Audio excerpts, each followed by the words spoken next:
In August of 2015, two men, a German and a Pole, emerged from the dense forests of Lower Silesia with an extraordinary claim. They presented the Polish government with a grainy black and white image, the product of ground-penetrating radar. It showed a long, man-made anomaly, buried some 30 feet beneath an unremarkable railway embankment near the 65th kilometer of the Wrocław to Wałbrzych line. The shape was unmistakable. It was a train, an armored train, nearly 500 feet long. They claimed they had found it. After 70 years of silence, of whispers and rumors, of dead-end searches and broken dreams, they insisted they had located the final resting place of the legendary Nazi gold train. The news exploded across the globe. Suddenly, the world's attention was focused on this quiet, wooded corner of southwestern Poland, a place scarred by history, now the potential site of the single greatest treasure discovery of the 21st century. Journalists, adventurers, government officials, and legions of amateur treasure hunters descended on the small city of Wałbrzych, transforming it overnight into the epicenter of a modern-day gold rush. The Polish military cordoned off the area, warning of the risk of booby traps and unexploded ordnance. The government, cautious yet visibly intrigued, promised to investigate. The two finders, Piotr Koper and Andreas Richter, demanded 10% of the value of the find, a finder's fee that could potentially be worth hundreds of millions, if not billions, of dollars. For a few frantic weeks, it seemed as though a ghost of the Second World War was about to be resurrected, not as a memory, but as cold, hard, tangible wealth. The question on everyone's lips was the same. Was this really it? Had they truly found the most enduring and valuable prize from the ashes of the Third Reich? To understand the sheer power of this legend, you have to travel back in time, back to the brutal, chaotic final days of the war. The year is 1945. The 1,000-year Reich is collapsing in on itself. From the east, the unstoppable tide of the Soviet Red Army is surging across Poland, a wave of vengeance and steel aimed directly at the heart of Germany. In their path lies the German city of Breslau, today the Polish city of Wrocław. Hitler had declared Breslau a fortress, a Festung to be held at all costs. It was a city of immense strategic and symbolic importance, and it was also a bank. For years, as the Nazis plundered Europe, vast quantities of wealth had been funneled to Breslau for safekeeping. Gold from national reserves, priceless works of art stolen from museums and private collections, and the horrific spoils of genocide, crates filled with gold teeth, wedding rings, and silverware taken from the victims of the Holocaust. As the Soviet artillery began to shell the city's outer defenses, the Nazi command knew everything had to be moved. The man in charge of Breslau was Gauleiter Karl Hanke, a fanatical Nazi, and one of Hitler's most trusted sycophants. Faced with encirclement, Hanke orchestrated a desperate and brutal evacuation. While civilians were forced to march out into the freezing winter, often to their deaths, a more precious cargo was being prepared for its own escape. The plan was to load the most valuable assets onto a special train and move them west, away from the advancing Soviets, towards the relative safety of the Reich's interior. But there was no safe interior left. The only route was south, a treacherous journey through the rugged and mysterious Owl Mountains. This was no ordinary train. Legend paints a picture of a heavily armored consist, its wagons reinforced with steel plates, its windows sealed, guarded by elite SS troops.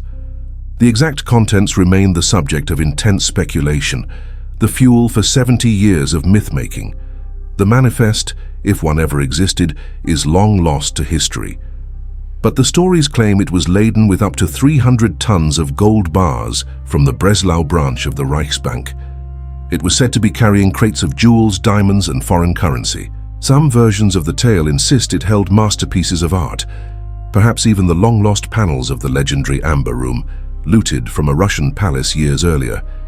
It was, in essence, a time capsule of Nazi plunder, a king's ransom on wheels, rolling through a collapsing empire. The train is believed to have departed Breslau in late January or perhaps early February of 1945, steaming south towards the mountains. Its journey was a race against time, with Soviet reconnaissance planes overhead and partisan groups operating in the hills. The route it took is the key to the entire mystery. It wound its way through the intricate network of railway lines that crisscrossed the Ural Mountains, a region that held one of the Third Reich's most ambitious and secretive construction projects, Project Ries, or Project Giant.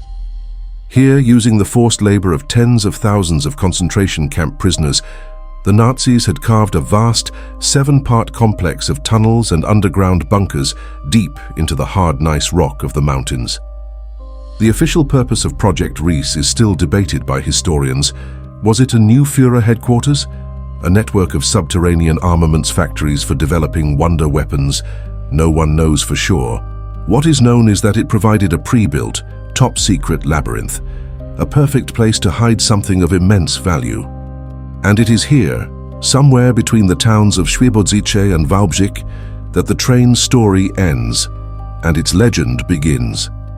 The accounts, passed down through generations, all converge on a single dramatic moment. The armored train entered a tunnel, or perhaps a specially prepared railway siding, that led into one of the Project Ries complexes, and it never came out. Shortly after it vanished into the dark, a massive explosion rocked the mountainside. The entrance to the tunnel was sealed, dynamited shut by German engineers, deliberately entombing the train and its priceless cargo deep within the earth. The men who carried out the order, the witnesses to its disappearance, were either killed in the final frantic battles of the war or scattered across a continent in ruins. The secret, it seemed, was buried with them. After the war, the region underwent a seismic shift. German Silesia became Polish Lower Silesia. The German population was expelled, and Poles, many from territories lost to the Soviet Union in the east, were moved in to take their place. A new people, with no memory of the German past, settled the land. But a story like this is too powerful to be erased by changing borders or populations. It survived. It lived on in whispers in local taverns, in fragmented deathbed confessions from former German railway workers, in the secret notes of Polish intelligence agents who sifted through the wreckage of the Reich. It became a local ghost story, a piece of folklore about a mountain that had swallowed a train full of gold. For decades it was little more than that, a tantalizing but ultimately unverifiable tale, attracting only the most obsessive and optimistic of treasure hunters. They came with shovels and metal detectors, armed with little more than rumor and hope, and they all went home empty-handed. The mountains kept their secret, guarded by dense forests, treacherous terrain, and 70 years of silence. That is, until 2 men with a ground-penetrating radar machine decided to take another look. To understand what those 2 men were truly looking for, and why they believed they could succeed where so many others had failed, we must peel back the layers of folklore. We have to look past the ghost story and examine the cold, hard logic of a dying empire. The legend of the Gold Train is not just a tale of treasure, it's a story of logistics, desperation, and the astonishingly ambitious engineering of the Third Reich. The question is not just if they could hide a train, but why they would go to such extraordinary lengths to do so. The answer lies in the terrifying, chaotic collapse of the Eastern Front in early 1945. By January of that year, the Soviet war machine was an unstoppable juggernaut. The Red Army had shattered German lines in the Vistula-Oder offensive and was now pouring into the industrial heartland of Silesia. For the Nazi leadership in the region, centered in the city of Breslau, now Wrocław, the end was no longer a possibility. It was a certainty, measured in days and weeks. The Gauleiter of Lower Silesia, Karl Hanke, a notoriously fanatic and brutal Nazi, declared Breslau a fortress, Festung Breslau, to be defended to the last man. But behind this public display of fanatical defiance, a far more pragmatic and secret operation was underway. A mass evacuation, not of people, but of plunder. For years, Silesia had been a staging ground and a rear area for the war in the East. It was a repository for wealth systematically stripped from occupied Poland, Ukraine, and Russia. This wasn't just about gold bullion from national banks. It was a horrifying inventory of a continent's suffering. It was artwork looted from the Czartoryski Museum in Krakow, including, according to some theories, Raphael's lost Portrait of a Young Man. It was industrial patents, advanced technical drawings and prototypes from secret weapons programs. It was the contents of thousands upon thousands of bank deposit boxes from every conquered city in the East.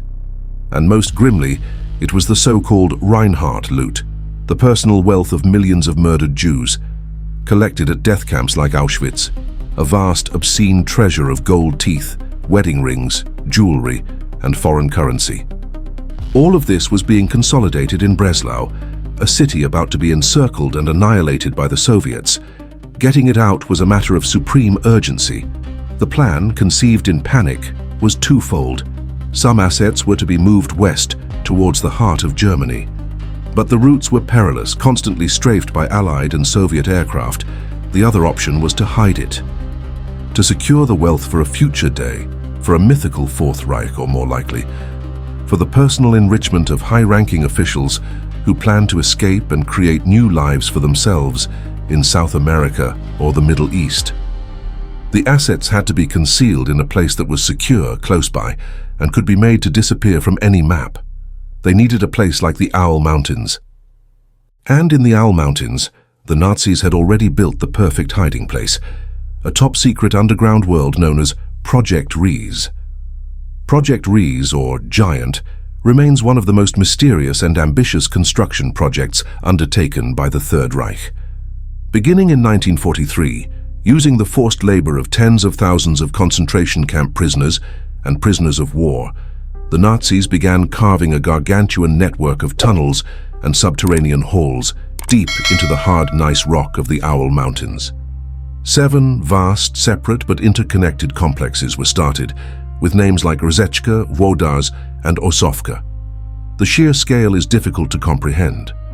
The tunnels are large enough to accommodate underground rail traffic and massive factory floors. The walls of some chambers are lined with concrete over 2 meters thick. The official purpose of Project Riese is still debated by historians.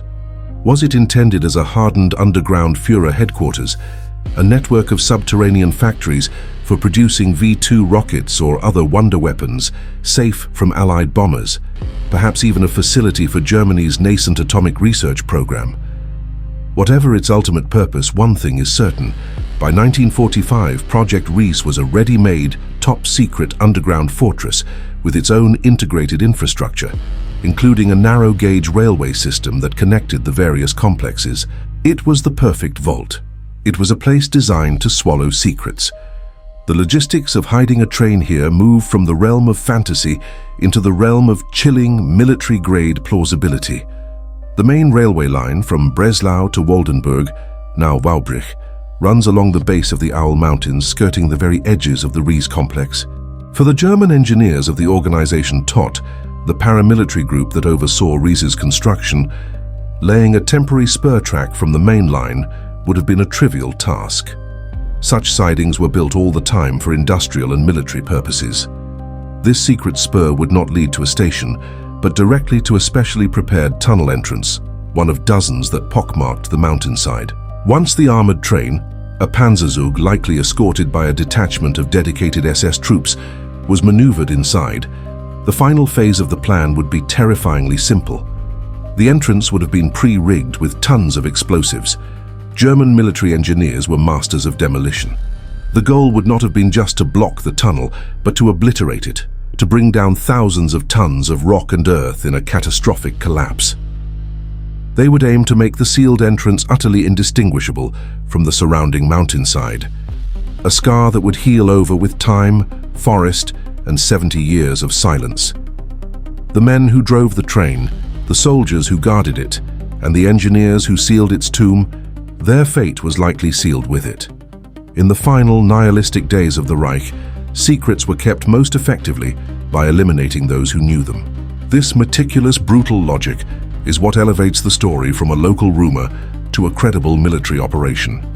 It addresses the why, the desperate need to secure immense, stolen wealth from the advancing Red Army. It provides the how, the use of the pre-existing top-secret Project Riese complex as a gigantic custom-built safe, and it explains the secrecy, a covert operation executed with military precision and ruthlessness, where the loose ends were buried along with the treasure. The men with the ground-penetrating radar weren't just chasing a whisper. They were chasing the ghost of a technologically advanced and morally bankrupt regime that had both the motive and the means to make a train full of gold vanish from the face of the earth.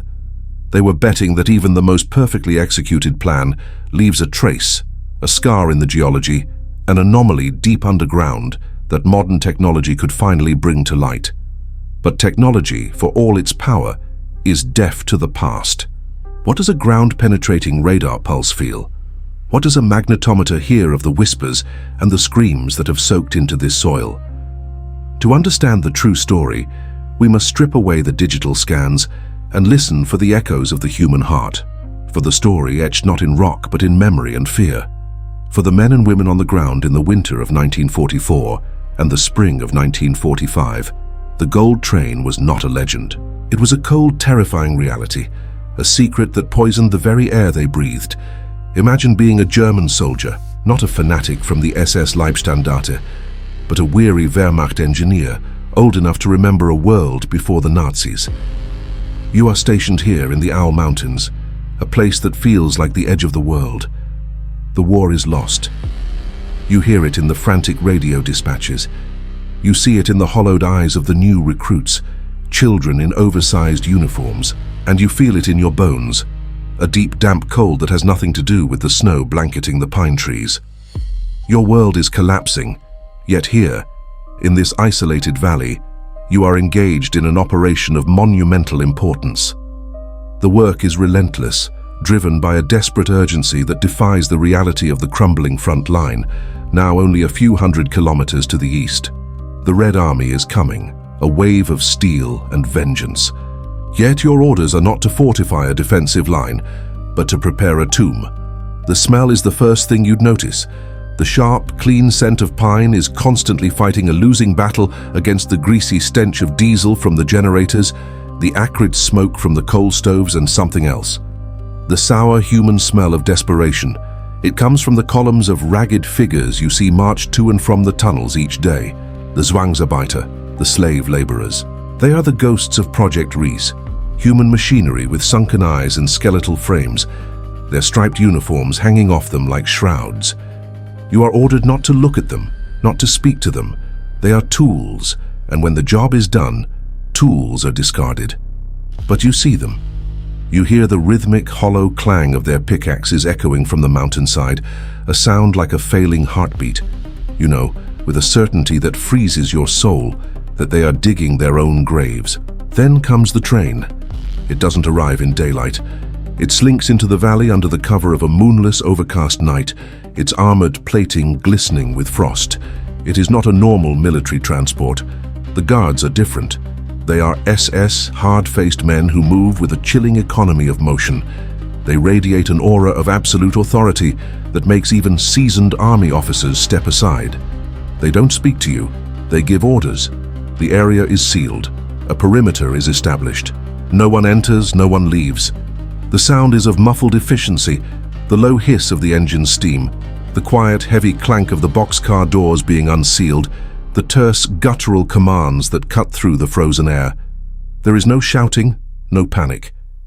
This is a symphony of managed chaos, the final, desperate act of a meticulous bureaucracy of thieves. A diary entry from a soldier, a real one found years later, might have read something like this. January 28th.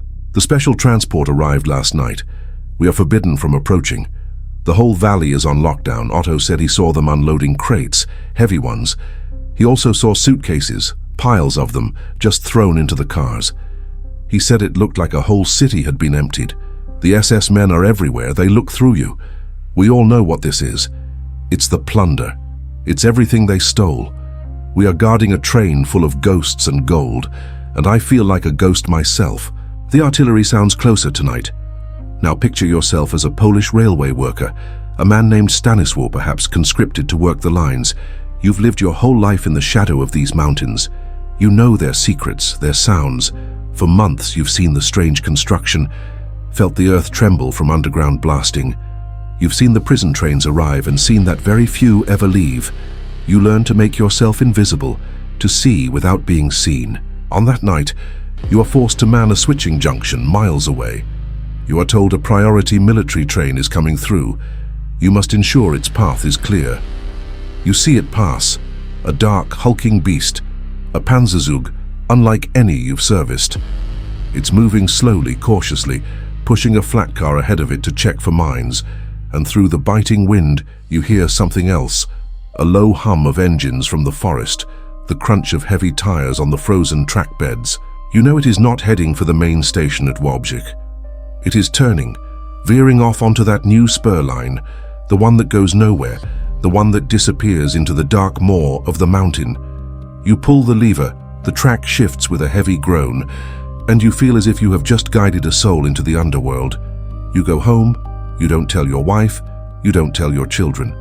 You hold the memory like a hot coal in your mind, a secret that could get your entire family killed. Inside that tunnel, the final act plays out. The air is thick with the smell of damp rock and engine exhaust. The weak glow of portable lamps casts long, dancing shadows. The contents are not neat stacks of bullion. This is the chaotic treasury of a collapsing empire. Wooden crates stamped with eagles and swastikas, filled with priceless art ripped from the walls of Krakow and Kiev. Burlap sacks overflowing with silver flatware, with religious icons, with ceremonial swords. And the suitcases, hundreds of them, bursting at the seams with jewelry, with watches, with gold fillings, melted into anonymous, horrifying little ingots. It is the accumulated wealth of 1 million stolen lives, a hoard of immeasurable value and infinite tragedy. The SS guards oversee the final inventory, their faces grimly impassive. The engineers, the men who know how to tame rock and dynamite, work with quiet, feverish concentration, wiring the charges. The fear in that tunnel must have been a physical thing, a pressure in the chest. For the train crew, for the engineers, even for the lower-ranking guards, the chillingly pragmatic calculus of their superiors would have been dawning on them. Secrets are kept by the dead. As the last wires are connected, as the last soldier exits the tunnel mouth into the freezing night air, a quiet order is given. The men who sealed the tomb were almost certainly destined to join its contents. A short burst from a machine gun in the woods is all it would take, an efficient final tying of a loose end. For Stanisław, the railway worker, asleep in his bed miles away, the moment arrives as a deep, resonant thump. It's not a sharp crack of an explosion. It is a tremor that comes up from the soles of the earth, a vibration that rattles the glass in his window and makes the dog whine in its sleep. It is the sound of a mountain swallowing a secret. The next morning, the forest is silent. The extra guards are gone. The spur line is empty. There is only the snow, the trees, and a silence more profound and terrifying than the sounds of the night before. The Red Army would arrive weeks later, finding a labyrinth of empty tunnels and unanswered questions. But the locals, they knew, they remembered the train. They felt the tremor. And they began to whisper the story that would curdle into a legend. A story of a train laden with gold, buried in the heart of the earth, waiting in a darkness born of unimaginable greed and sealed with the blood of all who knew its name. For decades, that whisper was all there was. Through the long grey years of the Polish People's Republic, under the watchful eye of Soviet authority, the story of the gold train became a dangerous fairy tale. To speak of it too loudly was to invite suspicion, to dredge up a past the new regime wanted buried under concrete and ideology. It was a local secret, passed down in hushed tones in taverns and kitchens, a glimmer of impossible wealth and wartime mystery in a world of ration cards and conformity. Old men would sketch maps from memory on napkins, maps that always seemed to crumble to dust by morning. It was a story that belonged to the forest, to the mountains, to the collective memory of a people who had seen the world torn apart on their very doorstep. But legends have a way of outlasting empires. With the fall of the Iron Curtain and the dawn of a new, interconnected age, the story began to leak out, spreading from the quiet towns of Lower Silesia to the wider world. It became a piece of folklore for treasure hunters, a footnote in history books about Nazi plunder. It remained, however, stubbornly in the realm of myth, until 2015. The announcement came like a thunderclap. Two men, a Pole named Piotr Koper and a German named Andreas Richter, claimed they had found it. They didn't just have a theory or a hand-drawn map. They had data. They had an image captured by ground-penetrating radar that sent a shockwave across the globe. There on their screens was a ghostly silhouette buried 50 meters deep beside the 65th kilometer of the Wrocław-Wałbrzych railway line. It was over 300 feet long. It had the distinct shape of carriages. It was, they claimed with unnerving certainty, an armored train. The legend, it seemed, had finally surfaced from the realm of whispers and into the hard glare of scientific evidence. The world caught fire. A 21st century gold rush exploded in the quiet Polish countryside. News crews from every major network descended on Wałbrzych. The Polish government, caught between breathless excitement and cautious protocol, cordoned off the area as amateur treasure hunters arrived with shovels and metal detectors, hoping to get there first. The story had everything: lost Nazi treasure, a secret history, cutting-edge technology, and the tantalizing possibility of uncovering a fortune that could rewrite the history books. Hope, greed, and history collided with explosive force on that small stretch of railway track. After months of bureaucratic wrangling, media speculation, and feverish anticipation, the dig began. The moment of truth had arrived. Under the watchful eyes of the world's press, the heavy machinery moved in. It was a slow, methodical, almost surgical affair. The searchers, led by Koper and Richter, painstakingly scraped away the earth, layer by layer, digging 3 massive pits along the embankment. Every scoop of the excavator's bucket was scrutinized, every change in the soil's composition analyzed. Days turned into a week. The tension was unbearable. They were digging down towards a ghost, chasing a radar echo that promised to solve a 70-year-old mystery. And then, nothing. They reached the specified depth and then went deeper. There was no armored steel, no rotting railway sleepers, no gold bars, no stolen art, no horrifying crates of human teeth. There was only earth, clay, rock, and pockets of water. The ghostly image that had so convinced the world, that had launched a global media frenzy, was revealed to be nothing more than a natural geological formation. A trick of the light, a shadow on a screen, misinterpreted by men who wanted so desperately to believe. Official scientific surveys, conducted by experts from the AGH University of Science and Technology in Krakow, confirmed the disappointing truth. There was no evidence of a train. There was no evidence of a collapsed tunnel. The mountain had not swallowed a secret. It had simply been a mountain all along. The Great Wałbrzych Gold Train Hunt, the climax to a 70-year legend, ended not with a bang, but with the quiet scrape of an empty shovel against rock. But to dismiss the story as a simple hoax, a wild goose chase ending in failure, is to miss the profound and haunting truth at its heart. The power of the legend was never really about the train itself. The train is a vessel, a convenient, almost romantic symbol for a truth so vast and monstrous, it's nearly impossible to comprehend.